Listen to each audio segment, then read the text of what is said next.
നമസ്കാരം. അന്യോന്യത്തിലേക്ക് എല്ലാ പ്രേക്ഷകർക്കും സ്വാഗതം. അന്യോന്യത്തിൽ ഇന്ന് പങ്കെടുക്കുന്നത് സർക്കാർ chief whip Shri PC George. നമസ്കാരം. നമസ്കാരം. അന്യോന്യത്തിൻ്റെ കസേരയിൽ താങ്കൾ വീണ്ടും എത്തിയിരിക്കുന്നത് ഒരു വിവാദത്തിൻ്റെ പശ്ചാത്തലത്തിലാണ്. എപ്പോഴും വിവാദമാണ്. വിവാദം ഇങ്ങനെ പുറകെ നടക്കുകയില്ല. ഞാൻ എന്ത് ചെയ്യാനാണ്? ഇപ്പോൾ താങ്കൾ അഭിലാഷ് മുരളീധരൻ എന്ന വ്യവസായിക്കെതിരെ ആരോപണവുമായി രംഗത്ത് വന്നിരിക്കുന്നു. അദ്ദേഹമാണ് തിരുവഞ്ചൂർ രാധാകൃഷ്ണൻ, ആഭ്യന്തരമന്ത്രി തിരുവഞ്ചൂർ രാധാകൃഷ്ണനും ഗുജറാത്ത് സംഘവും തമ്മിലുള്ള കൂടിക്കാഴ്ചയ്ക്ക് മസ്കറ്റ് ഹോട്ടലിൽ വഴിയൊരുക്കിയത്, ഇടനിലക്കാരനായി പ്രവർത്തിച്ചത് എന്ന് താങ്കൾ ആരോപിച്ചിരിക്കുന്നു. എന്തെങ്കിലും തെളിവുണ്ടോ ഇതിന്? ഞാൻ വെറുതെ അങ്ങനെ പറയാറില്ലല്ലോ. അതായത് 11-ാം തീയതി ആ സംഘം വരുന്നത്, ഈ അഭിലാഷ് എന്ന് പറയുന്ന അവർ 3 ആണുങ്ങളാണ്.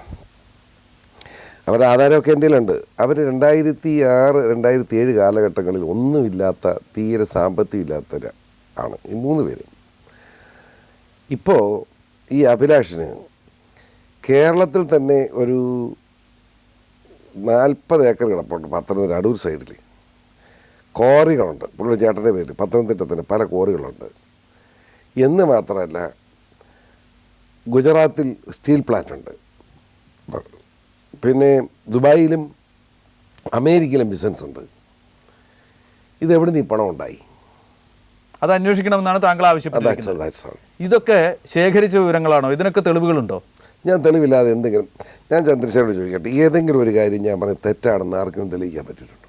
അഭിലാഷ് മുരളീധരനെ കുറിച്ച് അദ്ദേഹത്തിൻ്റെ കരുനാഗപ്പള്ളി തഴവ പ്രദേശത്ത് ഞങ്ങൾ അന്വേഷിച്ചപ്പോൾ കേട്ട കിംവദന്തികൾ. എന്തിന് കിംവദന്തി? ഒരുപാടുണ്ട്. അതിൽ പ്രധാനപ്പെട്ടത് താങ്കൾ ആരോപിച്ചതുപോലെ അദ്ദേഹം തിരുവഞ്ചൂർ രാധാകൃഷ്ണൻ്റെ അടുത്ത ആളാണ്. തിരുവഞ്ചൂർ രാധാകൃഷ്ണൻ അദ്ദേഹം വീട്ടിലുള്ള സമയത്ത് അതിൽ പോവുകയാണെങ്കിൽ വീട്ടിൽ സന്ദർശിക്കാറുണ്ട്. അദ്ദേഹത്തിൻ്റെ വിവാഹത്തിന്, അദ്ദേഹത്തിൻ്റെ അനിയൻ്റെ വിവാഹത്തിന് തലേ ദിവസം തന്നെ മന്ത്രി എത്തിയിരുന്നു, പിറ്റേ ദിവസവും എത്തിയിരുന്നു. പിറ്റേ ദിവസവും മുഖ്യമന്ത്രി ഉണ്ടായിരുന്നു, നമ്മുടെ മന്ത്രി വേണുഗോപാൽ, പലരും ഉണ്ടായിരുന്നു. ഈ വിവാഹത്തിൻ്റെ ഒരു സൽക്കാരം ഗുജറാത്തിൽ സംഘടിപ്പിച്ചിരുന്നു. അതിന് നരേന്ദ്രമോദി തന്നെ എത്തിയിരുന്നു. നരേന്ദ്രമോദി വളരെ വലിയ ഒരു സ്വർണ്ണമാലയാണ് ഉപഹാരമായി നൽകിയത് എന്ന് തുടങ്ങിയ കിംവദന്തികളൊക്കെയുണ്ട്. ഇതൊക്കെ താങ്കളും കൂടി അറിഞ്ഞുകൊണ്ട് പ്രചരിക്കുന്നതാണോ? താങ്കൾക്ക് ഇതിനെക്കുറിച്ച് എന്തെങ്കിലും അറിയാമോ? അല്ല, ഇതിനെപ്പറ്റി അറിയാം. ഇതിനെപ്പറ്റി അറിയാമെന്ന് പറഞ്ഞാൽ ഞാൻ വളരെ വിശദമായിട്ട് പഠിച്ചു. അത് 2007 വരെ ഒന്നുമില്ലാതിരുന്ന ഒരുത്തൻ ഇരുന്നിട്ട് എഴുന്നേൽക്കുന്ന പോലെ വലിയ സമ്പന്നനായി മാറുക. നമ്മുടെ തമിഴ്നാട്ടിൽ ഇവിടെ അടുത്ത് 150 ഏക്കറുണ്ട്. വേറെ റിയൽ എസ്റ്റേറ്റ് കച്ചവടമുണ്ട്. അതോടൊപ്പം ഈ പണമൊക്കെ ഉണ്ടായി. തിരുവഞ്ചൂർ രാധാകൃഷ്ണൻ മന്ത്രിയുടെ മകൻ അർജുൻ വളരെ സുഹൃത്താണ് അഭിലാഷിൻ്റെ. ഞാൻ മനസ്സിലാക്കിയിടത്തോളം ഇവിടെ ഒരു MP കൂടെ ഉണ്ട്. ഒരു MP, തിരുവഞ്ചൂർ രാധാകൃഷ്ണൻ മകൻ ഉൾപ്പെടെ ഈ സെറ്റുമായി മോശം ബന്ധമുണ്ടെന്നാണ് ഞാൻ മനസ്സിലാക്കുന്നത്. ബിസിനസ്. ആ MP ഏതാണെന്ന് ഞാനിപ്പോൾ പറയുന്നില്ല. പറഞ്ഞാലത് ഞാൻ മനഃപൂർവ്വം ഒരു സ്വന്തം MP മോശമാക്കുന്നത്, അതുകൊണ്ട് പറയുന്നില്ല. MP ഉണ്ട്, യാതൊരു സംശയം വേണ്ട. ഈ അടുത്ത കാലത്ത് ഈ അഭിലാഷ് പണിതിരിക്കുക കെട്ടിടത്തിനോട് ചേർന്ന് ആദ്യം ഒരു 15 സെൻറ്റ്, ഒരു 5 സെൻറ്റ് കൂടെ മേടിച്ച് വലിയ കെട്ടിടം ഉണ്ടായിട്ടുണ്ട്. അതിനകത്ത് 20ഓളം AC ഇരിപ്പുണ്ട്. 16, 20 AC ഉണ്ട്. ആ മുറികൾ 1, 2, 3, 4, 5 മുറി. അതിൻ്റെ അവിടെ പോയി സൂചിച്ച് താമസിക്കാത്ത ഈ ആളുകൾ ആരും, ഈ പറഞ്ഞ പേരൊക്കെ ഉള്ളവർ അവിടെ സ്ഥിര താമസമുണ്ട്.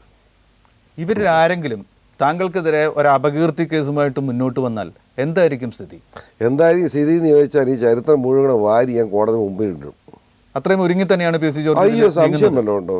എന്താ സംശയമോ? പിന്നെ ഈ കോടതിയും വിശ്വസിക്കാൻ കൊള്ളുകയല്ല. എനിക്കറിയാം കോടതി. പക്ഷേ ഞാൻ ജനങ്ങളുടെ മുമ്പിൽ ജനകീയ കോടതിയിൽ ഇത് വെക്കും. തെളിവുകളൊക്കെ സമാഹരിച്ചിട്ടുണ്ടോ? പിന്നെ മുഴുവൻ. ഇതാ ഞാൻ പറയൂ? ഞാൻ എന്നെ പറയില്ല. ഇദ്ദേഹം സ്വന്തം നിലയ്ക്ക് വ്യവസായിയായി പെട്ടെന്ന് വളർന്നു വന്നതല്ല. അഭിലാഷ് മുരളീധരൻ ആരുടെയോ ബിനാമിയാണ് എന്ന സൂചനയും താങ്കൾ നൽകുന്നു. അതാണ് എൻ്റെ അഭിപ്രായം. 2007 വരെ ഒന്നുമില്ലാതിരുന്നവൻ ഇത്രയും വലിയ സമ്പന്നനായി 6 കൊല്ലം കൊണ്ട് മാറുക. ഇതെന്താ ഇത്? ആരുടെ ബിനാമി? അല്ലെങ്കിൽ ആരുടെയൊക്കെ ബിനാമി? ബിനാമി. വേറെന്തുണ്ട്? ചോദ്യത്തിന് ഉത്തരമുണ്ടോ? ആരുടെ ബിനാമി ആകാനാണ് സാധ്യത? അത് ഈ രാഷ്ട്രീയ നേതാക്കന്മാരുടെ, കള്ളപ്പണമുള്ള രാഷ്ട്രീയ നേതാക്കന്മാരുടെ ബിനാമിയാണ് അയാൾ. ഒരു സംശയം വേണ്ട. എത്ര പേരുടെ ബിനാമിയായിട്ട് വരാം? എനിക്കറിയില്ല.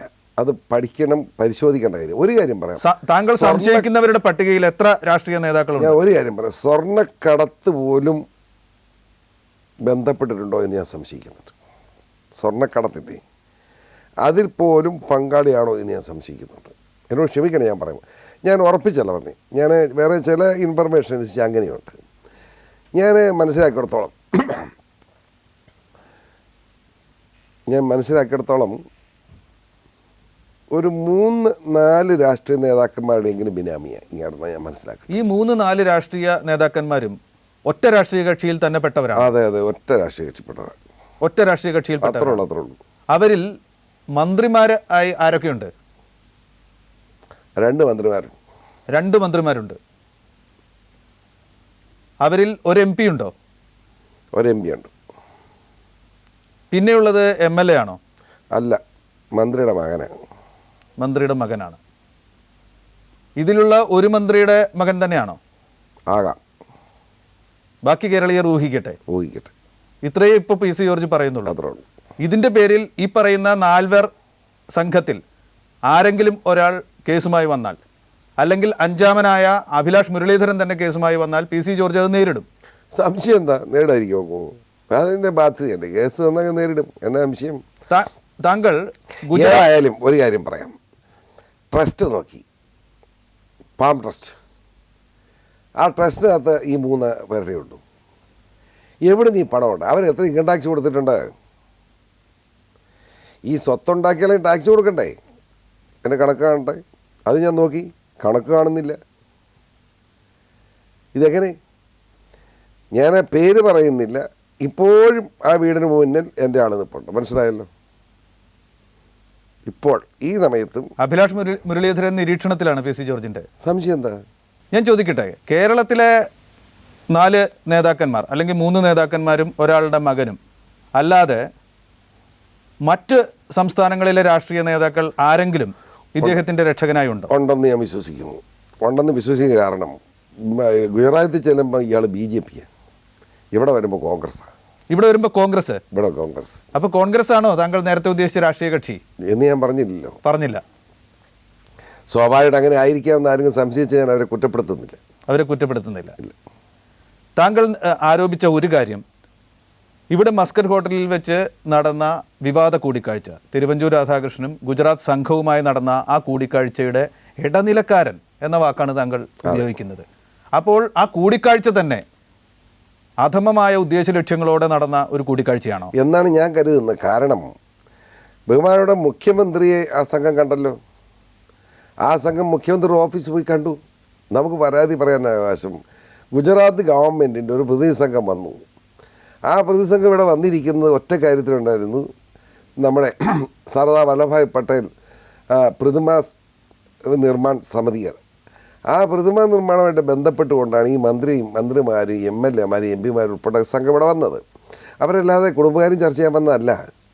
അവരിവിടെ വന്ന് മുഖ്യമന്ത്രി സമയം ചോദിച്ചു, മുഖ്യമന്ത്രി സമയം കൊടുത്ത് മുഖ്യമന്ത്രി കണ്ടു എന്ന് മാത്രമല്ല, മുഖ്യമന്ത്രിക്ക് അവർ അവിടെ വെക്കാൻ വന്ന പ്രതിമയുടെ മിനിയേച്ചർ കൊടുക്കുകയും ചെയ്തു. മുഖ്യമന്ത്രി സന്തോഷത്തോടെ വാങ്ങി.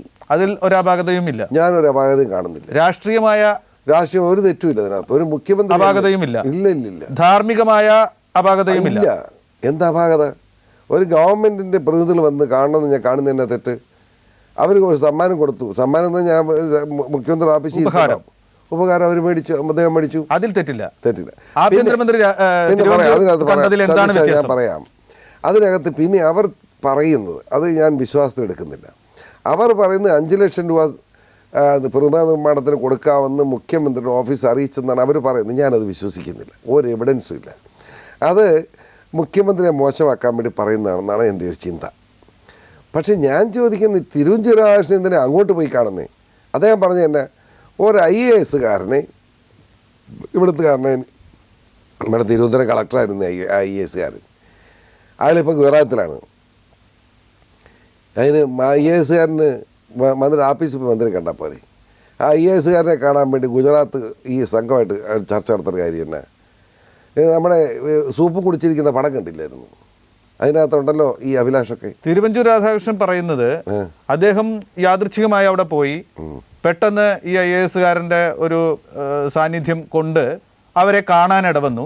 ഭക്ഷണം കഴിച്ചത് തൻ്റെ നിലയ്ക്കാണ് എന്നൊക്കെയാണല്ലോ അദ്ദേഹം നൽകുന്ന സൂചനകൾ. അതെ, ഞാനിങ്ങനെ ചങ്ങനാശ്ശേരി ഒരു ഇടവഴി കൂടെ പോകുമ്പോൾ രണ്ടുപേര് കൊടുപൊക്കി കാണിച്ചു. എന്നാന്ന് ചോദിച്ചൊരു പരവാത്തൂരിയാന്ന് പറഞ്ഞു. ഞാൻ അയ്യോ എന്ന് പറഞ്ഞ് കയറി എന്ന് ഞാൻ അതിനെ വിട്ട് അന്നേരം പോയി മിണ്ടാതെ. അപ്പൊ ഈ കൂടിക്കാഴ്ച കഥ മറ്റൊരു പാലുകാച്ചൽ കഥ തന്നെയാണെന്ന് അന്നാ ഞാൻ കരുതുന്നു. പാലുകാച്ചിയതുപോലെ തന്നെ ആവും അവസാനം എന്നാ എനിക്ക് തോന്നുന്നു. ഇത് തിരുവഞ്ചൂർ രാധാകൃഷ്ണന്റെ രണ്ടാമത്തെ പാലുകാച്ചൽ കഥയായി മാറാൻ പോകുകയാണ് എന്നാണ് ഞാൻ വിശ്വസിക്കുന്നത്. അദ്ദേഹം അവരുമായി അധിക നേരം കൂടിക്കാഴ്ചയൊന്നും നടന്നില്ല. വളരെ ഫോർമലായിട്ടുള്ള കുറച്ച് മിനിറ്റുകൾ മാത്രമേ ചെലവിട്ടുള്ളൂ എന്നാണ് അദ്ദേഹം നൽകുന്ന സൂചന. താങ്കൾ പറയുന്നു ദീർഘമായി കൂടിക്കാഴ്ച നടത്തിയത്. തന്നെ സമ്മതിച്ചോളും, പേടിക്കണ്ട. താങ്കൾക്കുള്ള വിവരം എന്താണ്? എത്ര നേരം ഇവർ ഏത് തരത്തിൽ കൂടിക്കാഴ്ച നടത്തി? ഒരു മണിക്കൂറിനോളം അവർ ഇരുന്നു എന്നാണ് ഞാൻ അറിയുന്നത്. അതിൻ്റെ സമയം ഡ്യൂറേഷൻ ഞാൻ ചോദിച്ചില്ല. ഞാൻ ചോദിച്ചിട്ട് പിന്നെ പറയാം. ഏതായാലും ഇവരെല്ലാം കൂടി ഇരിക്കുന്ന ഫോട്ടോ എൻ്റെ ഇരിപ്പുണ്ട്, അത് സത്യമാണ്. അപ്പോൾ തിരുവഞ്ചൂരാകൃഷ്ണൻ ഒരു IAS കാരനെ അവിടെ ചെല്ലേണ്ട കാര്യം എന്താ? എൻ്റെ ചോദ്യം. ആഭ്യന്തരമന്ത്രി അയാളെ അങ്ങോട്ട് വിളിച്ചാൽ അവർ ഓഫീസിലോട് ചെല്ലുകയില്ലേ? എന്തിനെന്ന് ഇങ്ങനെ സമ്മതിച്ചു, അസ്വാഭാവികതയുണ്ട് എന്ന് തന്നെ ഇരിക്കട്ടെ. ആ കൂടിക്കാഴ്ച എന്തിനു വേണ്ടിയായിരിക്കണം? ഒരു വ്യാപാര ഇടപാടാണോ, ഒരു രാഷ്ട്രീയ ഇടപാടാണോ? എന്താണ് താങ്കൾ സംശയിക്കുന്നത്? വ്യാപാര ഇടപാടാകാനുള്ള സാധ്യത ഞാൻ കാണുന്നുള്ളൂ. രാഷ്ട്രീയ ഇടപാടിന് സാധ്യതയില്ല. എന്തുകൊണ്ട്? കാരണം ഓൾ ഇന്ത്യ ലെവലിൽ കോൺഗ്രസ് പാർട്ടിക്കും BJP കൊണ്ട് രണ്ട് ധ്രുവങ്ങളിൽ നിൽക്കുമ്പോൾ എന്ത് രാഷ്ട്രീയ അണ്ടർസ്റ്റാൻഡിങ്? രണ്ട് ധ്രുവങ്ങളിൽ നിൽക്കുമ്പോഴല്ലേ രഹസ്യമായ അണ്ടർസ്റ്റാൻഡിങ് സാധ്യതയുള്ളൂ. രഹസ്യമായിട്ട് എങ്ങനെ അണ്ടർസ്റ്റാൻഡിങ് നടത്താൻ പറ്റും? എന്തെങ്കിലും ഉണ്ടോ? അറിയില്ല. രാഷ്ട്രീയക്കാരായ നിങ്ങൾ തന്നെയാണ് പറയുന്നത്. കോൺഗ്രസ് കാണുമോ? ഇവിടെ രാഹുൽ ഗാന്ധി പ്രധാനമന്ത്രിയാകുമെന്ന് വിചാരിച്ച് കോൺഗ്രസും UDF UPA നിൽക്കുമ്പോൾ അതിനെതിരെ ശക്തമായി വാള് വാങ്ങിക്കൊണ്ട് നമ്മുടെ മോഡി നിൽക്കുക പ്രധാനമന്ത്രി സ്ഥാനാർത്ഥിയായിട്ട്. മനസ്സിലായി? NDAയുടെ കോൺഗ്രസിൽ കാണണമെന്ന് നിർബന്ധമില്ലാത്ത, UDF നിൽക്കണമെന്ന് നിർബന്ധമില്ലാത്ത എന്തെങ്കിലും രാഷ്ട്രീയത്തിന്റെ വിനിമയമാണോ അവിടെ നടന്നത്? അങ്ങനെ സംശയിച്ചുകൂടെ? ഞാൻ വിശ്വസിക്കുന്നില്ല. നീ വിശ്വസിക്കുന്നില്ല? അതൊരു വ്യാപാര ഇടപാട് തന്നെയാണ്. അത് ഞാൻ ഒരു കറുത്ത വ്യാപാര ഇടപാടാണ് ഞാൻ പറയുന്നത്. രാഷ്ട്രീയ ഇടപാടാണെങ്കിൽ അവിടെ പറ്റുകയല്ലോ. കോൺഗ്രസിൻ്റെ കാൻഡിഡേറ്റായിട്ട് ഈ മന്ത്രിയായിട്ടിരിക്കുന്ന തിരുവഞ്ചൂർ രാധാകൃഷ്ണൻ BJPയുടെ നമ്മളെ നരേന്ദ്രമോദിയുടെ മന്ത്രിമാരുമായിട്ട് എങ്ങനെ രാഷ്ട്രീയം ചർച്ച ചെയ്യും? അവരുമായിട്ട് ബിസിനസ് കാര്യം ചർച്ച ചെയ്ത് എന്താ സംശയിക്കുന്നത്? ആ ബിസിനസ് എന്തായിരിക്കും? താങ്കളുടെ ബിസിനസ് എന്തെന്നുള്ളത് കാലം തെളിയിക്കണം. എനിക്കറിയില്ല. ഇതിനു വേണ്ടി താങ്കൾ എന്തൊക്കെ തരത്തിലുള്ള അന്വേഷണമാണ് ആവശ്യപ്പെടുന്നത്? എൻ്റെ അഭിപ്രായം എന്താണെന്നുള്ള വളരെ വിശദമായ ഒരു അന്വേഷണം നടത്തണം. അത് എങ്ങനെയെന്നുള്ളതിലേക്ക് ഞാൻ കത്ത് കൊടുക്കുന്നുണ്ട്. ഇപ്പോൾ ഞാൻ തീരുമാനിച്ചില്ല. കാരണം അഭിലാഷ് മുരളീധരൻ്റെ സ്വത്തുകൾ അന്വേഷിക്കണം. തിരുവഞ്ചൂർ രാധാകൃഷ്ണനും അദ്ദേഹവും തമ്മിലുള്ള ബന്ധം അന്വേഷിക്കണം. തിരുവഞ്ചൂർ രാധാകൃഷ്ണന്റെ മകൻ അർജുൻ രാധാകൃഷ്ണനും അഭിലാഷും തമ്മിലുള്ള ബന്ധം അന്വേഷിക്കണം. ഏത് തരത്തിലുള്ള അന്വേഷണം നടക്കണം? ഏത് ഏജൻസി അന്വേഷിക്കണം? അത് ഏജൻസി എന്നുള്ള ഞാൻ പിന്നീട് പറയാം. ഞാൻ ഇപ്പോൾ പറയുന്നത് കാരണം താങ്കൾ സ്ഥിരമായി തിരുവഞ്ചൂർ രാധാകൃഷ്ണന്റെ പുറകെ ആക്രമണത്വരയുമായി നടക്കുകയാണ് എന്ന് ആരോപിച്ച അദ്ദേഹം പറഞ്ഞ തെറ്റാ. കാരണം മിനിങ്ങാതെ ഞങ്ങളുടെ ഒരുമിച്ചത് ഒരു യോഗത്തിലുണ്ട്. എനിക്കൊരു പിണക്കമില്ല. അദ്ദേഹത്തിനെതിരെ താങ്കൾ മുഖ്യമന്ത്രിക്കും കൺവീനർക്കും പരാതി കൊടുത്തില്ലേ? KPC പ്രസിഡന്റിനും കൊടുത്തായിരുന്നു. അതിൽ എന്ത് നടപടിയായി? ഒന്നും ആയില്ല. അതായത് ഇപ്പം പ്രശ്നം. അതിൻ്റെ ഉള്ളടക്കം എന്തായിരുന്നു? അത് ഞാൻ പറയാൻ ആഗ്രഹിക്കുന്നത്. ആ 3 പേര് പറയട്ടെ, ഞാൻ പറയാൻ. അത് ഇപ്പോൾ നടക്കുന്ന സംഭവങ്ങളുമായി ബന്ധപ്പെടുന്ന തരത്തിലുള്ള എന്തെങ്കിലുമാണോ? ഈ സംഭവമല്ല, ഇതുപോലുള്ള മറ്റ് സംഭവങ്ങളുടെ പരമ്പരയാണ് ഞാൻ എഴുതി കൊടുത്തത്. അത് അന്വേഷിച്ച് KPC പ്രസിഡന്റും മുഖ്യമന്ത്രിക്കും എന്തെങ്കിലും ബോധ്യം ഉണ്ടായി കാണുമല്ലോ. അഭിലാഷ് മുരളീധരന് സോളാർ സംഭവവുമായും ബന്ധമുണ്ട് എന്ന് താങ്കൾ പറയുന്നു. ഇപ്പോഴത്തെ ആ ബന്ധം അന്നത്തെ സോളാർ സംഭവത്തിന്റെ തുടർച്ചയാണോ എന്ന് തന്നെ ഞാൻ കരുതുന്നു. എന്ന് തന്നെ കരുതിയ സോളാർ കച്ചവടമായിട്ട് ബന്ധമുണ്ട്. അതുകൊണ്ടാണ് ഞാൻ പറഞ്ഞ ഒരു MP കൂടെ.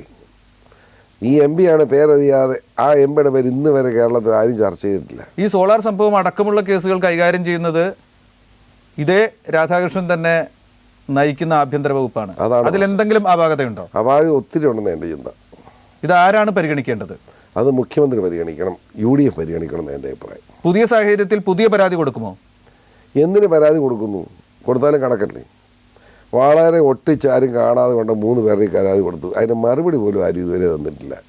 UDF പരാതി കൊടുത്താൽ പോലെ എന്ന് എല്ലാവരും ചോദിക്കും. എന്തിനാ പരാതി കൊടുക്കുന്നത്? കൊടുത്തിട്ട് എന്ത് കാര്യം? താങ്കൾ കൂട്ടയോട്ട പരിപാടിയുടെ വേദിയിൽ എത്തിയതിൻ്റെ വിവാദം ഒഴിവാക്കാൻ വേണ്ടിയാണ് ഇത്തരത്തിലുള്ള പുതിയൊരു മറുവിവാദവുമായി വരുന്നത് എന്ന് ആരെങ്കിലും ആരോപിച്ചാൽ ശുദ്ധ വിവരക്കേടെന്ന് പറയും. അല്ലാതെ വിവരക്കേടാണെന്ന് ആരോപിക്കുന്നവർക്ക് തന്നെ അറിയാമല്ലോ, മനസ്സിലായില്ലേ? ഞാൻ കോട്ടയോട്ടം വേദി പോയതിന് ആരും വിവാദമാക്കേണ്ട കാര്യമില്ല. 10 മണിക്ക് വെച്ചിരുന്ന കോട്ടയോട്ടം എനിക്ക് സമയമില്ലാത്തതുകൊണ്ട് ഞാൻ 9 മണിക്കാക്കി അവിടെ ചെല്ലുകയാണ്. കോട്ടയം മുനിസിപ്പൽ ചെയർമാനായിരുന്നു അധ്യക്ഷമായിട്ട് ഇവിടെ. 10 മണി വരെ നിന്നിട്ട് അദ്ദേഹം വരുമായിരുന്നു, മനസ്സിലാക്കണം. അദ്ദേഹം വരുമായിരുന്നു, കാരണം നോട്ടീസ് പത്രത്തിലുണ്ട് അദ്ദേഹത്തിൻ്റെ പേര്. അദ്ദേഹം വരാതിരുന്ന് കാരണം ഞാൻ 9 മണിക്ക് ചെന്നു. അദ്ദേഹത്തെ താങ്കൾ രക്ഷപ്പെടുത്തി വിവാദത്തിൽ. അതെ അദ്ദേഹം രക്ഷപ്പെട്ടു, ഞാനും രക്ഷപ്പെട്ടു. ഞാൻ ശരിയായി ചെയ്തതെന്ന് എല്ലാവർക്കും ബോധ്യമായിട്ടുണ്ട്. എന്തായാലും അതേ തുടർന്ന് താങ്കളുടെ വിപ്പ് പരസ്യമായി നിയമസഭയിൽ വെച്ച് കിട്ടിയാൽ കീറിക്കളയുമെന്നാണ് കെ മുരളീധരൻ ആരോപിച്ചിരിക്കുന്നത്. കൊടുത്താലേ കീറൂ, കൊടുക്കുന്നില്ല, പ്രശ്നം തീർന്നുണ്ട്. മുരളീധരന് വിപ്പ് കൊടുക്കാനില്ല. മുരളീധരൻ അല്ല, കോൺഗ്രസ്സുകാർക്കേ വിപ്പ് കൊടുക്കുന്നില്ല, മതിയോ? അത് കോൺഗ്രസ്സിന് വിപ്പ് കൊടുത്തോളാൻ പറയും. കോൺഗ്രസിൻ്റെ വിപ്പുണ്ട്, ആ വിപ്പിന് അവർ വിപ്പ് കൊടുക്കും. കോൺഗ്രസ്സുകാർക്ക് അത് വിപ്പ് കൊടുത്തോളാൻ പറഞ്ഞു. അയാൾ കീറിക്കളയോ തിന്നുമോ, എന്നാണ് ചെയ്തോട്ടെ, എനിക്ക് എന്നാ കേട്ടോ. ഈ അഭിലാഷ് മുരളീധരൻ്റെ പേര് ഉയർത്തിക്കൊണ്ട് തിരുവഞ്ചൂർ രാധാകൃഷ്ണനും അദ്ദേഹത്തിൻ്റെ മകനുമെതിരെ താങ്കൾ നടത്തുന്ന ആരോപണങ്ങൾക്ക് കെ എം മാണിയുടെ പിന്തുണയുണ്ടോ? ഞാൻ മാണിസാറായിട്ട് ഒന്ന് സംസാരിക്കാൻ ഇരിക്കുക ഈ കാര്യങ്ങളൊക്കെ. ഞാൻ അദ്ദേഹത്തോടൊന്ന് പറയട്ടെ. ഇതൊക്കെ ഒരു പരസ്യ നിലപാട് എടുക്കുന്നതിന് മുമ്പ് അദ്ദേഹമായിട്ടൊന്ന് സംസാരിക്കേണ്ടതായിരുന്നില്ലേ? ഇതൊന്നും പരസ്യ നിലപാടല്ലല്ലോ. നിങ്ങൾ ചോദിച്ചുകൊണ്ട് ഞാൻ സത്യമൊക്കെ പറഞ്ഞത്, എനിക്ക് കള്ളം പറയാൻ പറ്റുമോ? അതുകൊണ്ട് ഞാൻ പറഞ്ഞു എന്നുള്ളതല്ലാതെ ഞാനിതിനൊന്നും വഴക്കിനും നടക്കുന്നില്ല. അദ്ദേഹത്തിൻ്റെ കൂടി സഹായത്തോടു കൂടി, കെ എം മാണിയുടെ കൂടി സഹായത്തോടു കൂടി UDF-ലും അതുപോലുള്ള അനുബന്ധ വേദികളിലും ഒക്കെ ഇത് ഉയർത്തുമോ? ഇല്ലെന്നേ വരട്ടെ, അതെന്താന്ന് നോക്കട്ടെ. ഞാൻ പറഞ്ഞല്ലോ, തിരുവഞ്ചൂർ രാധാകൃഷ്ണനും ഈ അഭിലാഷ് തമ്മിലുള്ള ബന്ധം എന്ത്? അർജുൻ എന്ന് പറയുന്ന തിരുവഞ്ചൂർ രാധാകൃഷ്ണൻ മകൻ അവിടെ സ്ഥിരമായി ഉണ്ടാവും വീട്ടിൽ. എന്ന് മാത്രമല്ല, അവിടെ ഒരു ഹോട്ടലുണ്ട്, അവിടെയും താമസമുണ്ട് സ്ഥിരമായി. എന്താണ് ഇതിന് കാരണം എന്നൊക്കെ ഈ തിരുവഞ്ചൂർ രാധാകൃഷ്ണൻ പറയണ്ടേ? ഞാനിങ്ങോട്ട് ഒരു മന്ത്രിയായോണ്ടാ, ഇല്ലേ പറയണ്ട. അദ്ദേഹം പറയുന്നില്ലെങ്കിൽ എന്തായിരിക്കും പ്രതികരണം? പറയുന്നില്ലെങ്കിൽ കോൺഗ്രസ് പാർട്ടി അത് അന്വേഷിച്ച് എന്താണെന്ന് കണ്ടെത്തണം. അങ്ങനെ മുൻപ് താങ്കൾ ഉന്നയിച്ച ആവശ്യം താങ്കൾ തന്നെ പറയുന്നു അട്ടത്തിരിക്കുകയാണ്. അതുപോലെ തന്നെ ഈ ആവശ്യത്തിൻ്റെ കാര്യത്തിലും കോൺഗ്രസ് നേതൃത്വവും UDF നേതൃത്വവും മൗനം തുടർന്നാൽ എന്തായിരിക്കും പ്രതികരണം?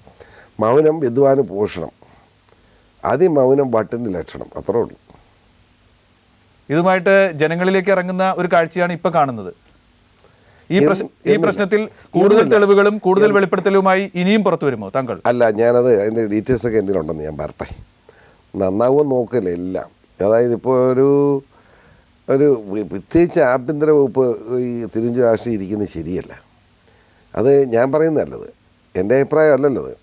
അത് കോൺഗ്രസിൻ്റെ കണ്ണൂർ MP പച്ചയ്ക്ക് പറഞ്ഞു. അദ്ദേഹം രാജിവെക്കുകയാണോ വേണ്ടത്, അദ്ദേഹത്തെ പുറത്താക്കുകയാണോ വേണ്ടത്? പുറത്താക്കൊന്നും വേണം, അദ്ദേഹത്തെ വകുപ്പ് മാറ്റുക എന്നുള്ളത് ഉമ്മൻചാണ്ടി തന്നെ ഏറ്റെടുത്ത് നടത്തിച്ചോളും നല്ലത്. ഇത് അങ്ങനെ പിന്നെ പരാതിയില്ല പോവും. ഇത് KSUവിൻ്റെ 7 ജില്ലാ കമ്മിറ്റി പ്രമേയം പാസ്സാക്കിയില്ലേ? എന്താണെന്ന് അറിയത്തില്ല. ആ TP-യുടെ കേസ് ഏത് പരുവായി? 76 പ്രതി, അത് 40 പ്രതിയെ വെറുതെ വിട്ടു. കേസ് പോലെ അന്വേഷിച്ചു, കേസിൻ്റെ വിസ്താരം പോലും ഇല്ലാതെ വെറുതെ വിട്ടു. ഒന്ന് ആലോചിച്ച്, എന്തും മോശമാണ്. അത് ഇപ്പൊ ആ ജയിലിൽ കിടക്കുന്നവരെ ഇടപാട് നടക്കുക. അതിൽ പോലീസിന്റെ വകുപ്പിന് നേതൃത്വം കൊടുക്കുന്ന മന്ത്രി എന്ന നിലയ്ക്ക് തിരുവഞ്ചൂർ രാധാകൃഷ്ണൻ കൂടി ഉത്തരവാദിത്തമുണ്ടെന്ന് താങ്കൾ കരുതുന്നു? ഡയറക്റ്റ് ഉത്തരവാദിത്തം തിരുവഞ്ചൂരുണ്ടെന്ന് ഞാൻ ഉറച്ചു വിശ്വസിക്കുന്നു. പ്രതികൾക്കെതിരെ കള്ളത്തെളിവുകൾ ഉണ്ടാക്കാനുള്ള ശ്രമമാണോ ആ കേസിനെ? അതിനകത്ത് ഞാൻ മനസ്സിലാക്കുന്നത് രാഷ്ട്രീയ കളിയാണ് ആ കേസ് അന്വേഷണം. ജനങ്ങൾ മുഴുവൻ ആഭ്യന്തരമന്ത്രിയെ കൈയടിച്ച്, ഞാനും കൈയടിച്ച് പ്രോത്സാഹിപ്പിച്ചു. ഭയങ്കരം. പക്ഷേ ഇതൊക്കെ കബളിപ്പിലായിരുന്നു, അഡ്ജസ്റ്റ്മെൻ്റ് ആയിരുന്നു അല്ല ഇപ്പം ജനം മനസ്സിലാക്കുന്നത്. ഒന്ന് ആലോചിച്ച്, എത്രയോ വേദനാജനകമാണ്. ഈ സാഹചര്യത്തിൽ അദ്ദേഹത്തിൻ്റെ വകുപ്പ് എടുത്തു മാറ്റണം എന്ന് ഞാൻ പറയുന്നില്ല. അദ്ദേഹത്തെ മന്ത്രിസഭയിൽ തുടരാൻ അനുവദിക്കാം. അതൊക്കെ കോൺഗ്രസ് പാർട്ടി ഇഷ്ടമുള്ള ചെയ്തോട്ടെ, ഞാൻ ഇടപെടുന്നില്ല. പക്ഷേ ഈ വകുപ്പ് എടുത്തു മാറ്റണം. ഈ വകുപ്പ് അദ്ദേഹത്തിൻ്റെ ഇരിക്കണമെന്ന് കോൺഗ്രസും മുഖ്യമന്ത്രിയും ചർച്ച ചെയ്യേണ്ട കാര്യമാണ്. താങ്കൾ എന്നാണ് ഈ പ്രശ്നം കെ എം മാണിയുടെ മുന്നിൽ അവതരിപ്പിക്കാൻ പോകുന്നത്? താമസിക്കാതെ അവതരിപ്പിക്കും. എൻ്റെ പാർട്ടി കമ്മിറ്റി കൊണ്ടെന്ന് പറഞ്ഞിട്ട് കൂടിയ ഉടനെ അവിടെ വെച്ച് അവതരിപ്പിക്കും. അതിനുശേഷം ഇക്കാര്യത്തിൽ ഒരു പുതിയ ഘട്ടം എപ്പോഴും ഉണ്ടാവും. ആ കമ്മിറ്റിയുടെ അനുവാദം കിട്ടിയാൽ ഘട്ടം ഉണ്ടാവും. തിരുവഞ്ചൂർ രാധാകൃഷ്ണനെതിരെ, അർജുൻ രാധാകൃഷ്ണനെതിരെ, അഭിലാഷ് മുരളീധരനെതിരെ കൂടുതൽ വെളിപ്പെടുത്തലുകൾ താങ്കളുടെ ഭാഗത്തുനിന്ന്? അത് പാർട്ടിയുടെ അനുവാദം കിട്ടിയാലുണ്ടാവും. പാർട്ടി അനുവദിച്ചാൽ കൂടുതൽ വെളിപ്പെടുത്തലുകൾ ഉണ്ടാവും. അതിനുള്ള രേഖകൾ താങ്കളുടെ കയ്യിലുണ്ട്, തെളിവുകൾ താങ്കളുടെ കയ്യിലുണ്ട്. എന്തായാലും ചന്ദ്രശേഖരൻ ഞാൻ കേട്ടിട്ട് നമ്മുടെ ഷാഫി മേത്രയുടെ 1 രൂപ ഷെയറില്ലെന്ന് പറഞ്ഞ പിന്നെ അലറിച്ചില്ലായിരുന്നു. കയ്യിലേക്കകത്ത് എല്ലാ ചാനലിനകത്തും അതിൻ്റെ അങ്ങോട്ട് ഇട്ട് കൊടുത്ത് ഞാൻ ഓർക്കുന്നുണ്ടോ? 60,000 ചില ഷെയറിൻ്റെ കണക്കാണ്. പിന്നെ അയാളെ കണ്ടിട്ടില്ല. ബോംബെയിൽ നിന്നും തിരുവനന്തപുരത്ത് എറണാകുളത്ത് നിന്നൊക്കെ വക്കീലോട്ട് സേച്ച് എവിടെ പോയി അയാൾ? അതിൻ്റെ കള്ളാതെല്ലാം ഞാൻ സൂക്ഷിച്ച് വെച്ചുകൊണ്ടിരിക്കുക കേസ് വരാൻ വേണ്ടി. ഇത്ര നാട് കേസ് വന്നില്ല, മനസ്സിലായോ? അതുപോലെ തന്നെ ഈ കേസിലും കൂടുതൽ വെളിപ്പെടുത്തലുകളുമായി താങ്കൾ രംഗത്ത് വരും. എല്ലാം തയ്യാറായാൻ ഒരു സംശയം വേണ്ട, ഇപ്പോഴും തയ്യാറില്ല ഞാൻ. ഏതായാലും ആ ഘട്ടത്തിന് വേണ്ടി ഞങ്ങളെല്ലാവരും കാത്തിരിക്കുകയാണ്. താങ്കൾക്ക് ഈ പരിപാടിയിൽ പങ്കെടുത്ത് സംസാരിച്ചതിന് വളരെയധികം നന്ദി. Okay, thank you.